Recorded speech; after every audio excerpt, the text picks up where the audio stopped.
हनुमान जी का परिचय और जन्म कथा। हनुमान जी को बजरंगबली, अंजनी सुत, पवन पुत्र, महावीर, मारुति आदि नामों से जाना जाता है। वे शिव के 11वें रुद्रावतार माने जाते हैं और अंशतः वायु देवता के पुत्र हैं। हनुमान जी का जन्म त्रेता युग में हुआ था। उनकी माता अंजना एक अप्सरा थी जो एक आशी के श्राप से वानरी रूप में जन्मी थी। उनकी तपस्या से प्रसन्न होकर भगवान शिव ने उन्हें पुत्र का वरदान दिया।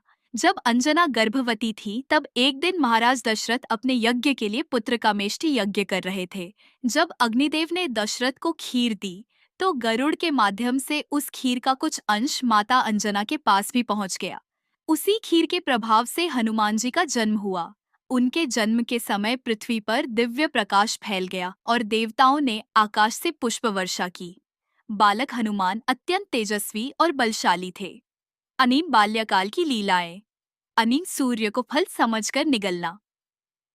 एक बार बाल हनुमान अत्यंत भूखे थे। उन्होंने आकाश में एक लाल रंग का चमकता हुआ गोला देखा और उसे फल समझकर पकड़ने के लिए छलांग लगा दी। वह सूर्यदेव थे। जब हनुमान सूर्य को पकड़ने के लिए दौड़े तो इंद्रदेव ने अपने वज्र से उन पर प्रहार किया। इससे हनुमान मूर्छित हो गए और उनकी ठोड़ी हनु पर चोट लगी।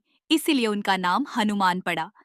वायुदेव अपने पुत्र को देखकर अत्यंत दुखी हुए और उन्होंने समस्त संसार में वायु का प्रवाह रोक दिया। इससे पृथ्वी पर त्राही त्राही मच गई। तब सभी देवता वायुदेव को मनाने पहुंचे और हनुमान जी को अनेकों वरदान दिए। ब्रह्मा जी ने उन्हें अमृतत्व का वरदान दिया, वरुण ने जल से सुरक्षा, अग्निदेव ने अग्नि से अजेयता, कालदेव ने उन्हें अमर कर दिया, कुबेर ने अजेयता और इंद्र ने उन्हें वज्र से अटल शरीर का वरदान दिया।